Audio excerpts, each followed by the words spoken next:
Итак, uyimizni razbor qilamiz, chunki ko'p odam yangi qo'shilgan, tем более bilishmaydi, tushunishmaydi, nima bo'layotganini bu yerda. Bizda bir xonali общежитие hisoblanadi, bir xonali uy.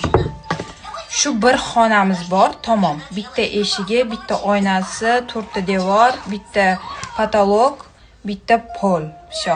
Bitta xona bizda Amiram bilan 2 kishiga juda ham zo'r ko'p joy. Вот. Undan tashqari отдельный, точнее общий oshxona bor. Hamma kiradigan, hamma ovqat pishiradigan. Общий tualet vanna.